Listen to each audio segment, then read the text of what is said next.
प्रधानमंत्री जी ने कहा था कि हमको कांग्रेस मुक्त भारत चाहिए। आज नज़ारा कहाँ है। और आदरणीय प्रधानमंत्री जी ने तो कहा था कि नरेंद्र और भूपेंद्र की जोड़ी हिट करेगी, ये उसका कमाल है। ईवीएम हैंग हुआ था तो हम लोग कई जगह चुनाव हारे भी हैं, तो कहे नहीं वहाँ। नमस्कार, मैं हूं अभिषेक कुमार सिंह, आप देख रहे हैं अभी 24 न्यूज। मैं आपको बता दूं कि गुजरात के हिंदी महाभाषी के महासचिव अरविंद सिंह जी और गुजरात के भाजपा नेता अरविंद सिंह जी मेरे साथ उपस्थित हैं। और मैं बता दूं कि इनका बिहार में सिवान जिला जो है वहाँ के गोड़ियाकोठी विधानसभा में इनका पैतृक घर है। यहाँ पे यहीं से इनका जन्म हुआ है और फिर ये बिहार में भी उपस्थित हैं, अपने गाँव पर उपस्थित हैं।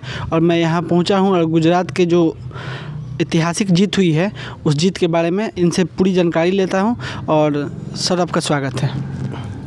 धन्यवाद। आपके चैनल के माध्यम से गुजरात की ऐतिहासिक जीत पर मैं गुजरात के जनता जनार्दन को बधाई देता हूं और साथ साथ जहाँ मेरा जन्मभूमि है गोड़ियाकोठी विधानसभा क्षेत्र के सभी देवतुल्य जनता को प्रणाम करता हूं। और गुजरात विधानसभा में जो ऐतिहासिक जीत दर्ज हुई है तो ये तो होना ही था। ये हम लोगों के लिए कोई बहुत नई बात नहीं है। पिछले 27 वर्षों का शासन और उसके बाद भी देवतुल्य जनता ने इतना बड़ा आशीर्वाद दिया है, तो निश्चित रूप से ये महामानव आदरणीय नरेंद्र मोदी जी, देश के यशस्वी प्रधानमंत्री और तमाम पार्टी संगठन के लोग और आदरणीय गुजरात के मुख्यमंत्री श्री भूपेंद्र भाई पटेल जी की जो नीतियाँ हैं वह काम कर गई है। और आदरणीय प्रधानमंत्री जी ने तो कहा था कि नरेंद्र और भूपेंद्र की जोड़ी हिट करेगी, ये उसका कमाल है। ये डबल इंजन की सरकार का कमाल है। ये जो जीत हुई है ये मतलब एक ऐतिहासिक जीत हुई है, तो ये मतलब विकास के ऊपर ही जीत हुई होगी। आपको याद होगा जब 2019 में उस समय गुजरात के तत्कालीन मुख्यमंत्री थे आदरणीय नरेंद्र भाई मोदी जी, तो जब देश में प्रधानमंत्री के कैंडिडेट बने तो देश में गुजरात का विकास मॉडल ही लेके हम लोग भारत में चले थे और वही मॉडल हिट हुई कि पूरा भारतवर्ष में सरकार बनी। आदरणीय उस समय के मुख्यमंत्री जो नरेंद्र भाई मोदी जी थे देश के प्रधानमंत्री बने और देश में भी गुजरात के विकास का मॉडल को दोहराया जा रहा है। अच्छा, जब भी अगर बीजेपी जीतती है तो विपक्षी के जो पार्टी होते हैं वो लोग आरोप लगाते हैं कि ईवीएम हैंग हुआ था, तो क्या ऐसा सच में होता है क्या? ईवीएम हैंग हुआ था तो हम लोग कई जगह चुनाव हारे भी हैं, तो कहे नहीं वहाँ ईवीएम क्या हुआ। दिल्ली है, हिमाचल है, उत्तर प्रदेश का उपचुनाव है, तो वहाँ ईवीएम में नहीं था। वहाँ तो छोटे छोटे एक आध सीट पर 2-4 सीट पर चुनाव होना था। ये उनके पास कोई दूसरा है नहीं, उनके पास कोई दूसरा विरोधी पक्ष के लिए कोई अभी आज के पास उनके पास कोई दूसरा विकल्प नहीं है। परसों से लंबे से जो देश के अंदर क्षेत्रीय पार्टियाँ हैं अपना जाति पाति के नाम पर राजनीति करी और जिस भी प्रदेश में जो पार्टी और देश की जो सबसे बड़ी आज़ादी के बाद की सबसे बड़ी सत्ता में रहने वाली पार्टी है आपको याद होगा आदरणीय प्रधानमंत्री जी ने कहा था कि हमको कांग्रेस मुक्त भारत चाहिए।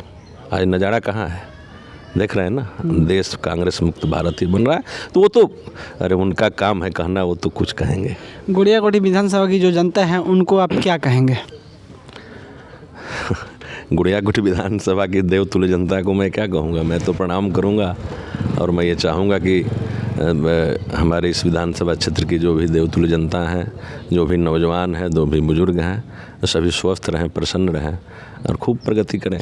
यही हमारी स्वरूपता और खुशी होगी। आप यहाँ से चुनाव भी लड़े थे, तो मान लीजिए कि एक राजद के कैंडिडेट थे, एक भाजपा के थे, लेकिन अगर बात करें निर्दलीय में तो 1 नंबर थे निर्दलीय में और ऊपर से 3 नंबर थे, लेकिन आप पर लोग भरोसा जताए थे। तो भरोसा इस समय दिख रहा है कि आज आप ये शादी वादी फंक्शन जो भी चल रहा है सभी के कार्यक्रम में उपस्थित हो रहे हैं, इसके बारे में आप क्या कहेंगे? हम केवल शादी विवाह के फंक्शन में ही नहीं उपस्थित होते हैं।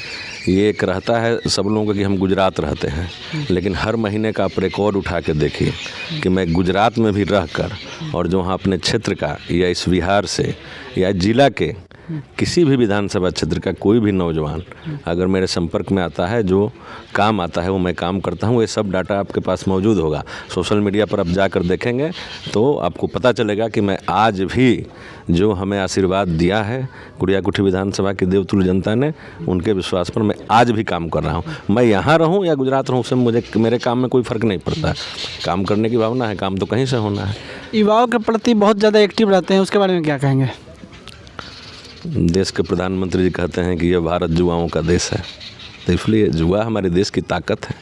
किसी भी लोकतंत्र के मजबूत अफ्तम हैं युवा, इसलिए युवाओं के प्रति हमारा रहता है और यही देश को नई दिशा देंगे, दशा देंगे। युवाओं में वो ताकत है। इसलिए मैं ये भी यहाँ के सभी युवाओं को, अपने विधानसभा क्षेत्र के सभी युवाओं को भी कहूँगा, अपील करूँगा कि आप लोग खूब पढ़ें, खूब बढ़ें, क्योंकि आप ताकत हैं। एक प्रगतिशील समाज देने की ताकत आप में है। आप अपनी ताकत को पहचानें और गलत बुराइयों और कुरीतियों से बचें और अपने लक्ष्य पर चलें। और जहां मेरे जैसे एक ट्रैक्टर ड्राइवर और भाई या प्रतिनिधि के रूप में ज़रूरत महसूस हो, 24/7 हम खड़े हैं अपने नौजवान साथियों के लिए। जो भी बात बोले अरविंद सिंह जी सटीक जवाब दिए और सटीक बात बोले। कैमरा पर्सन अंजनी के साथ मैं अभिषेक कुमार सिंह, जय हिंद।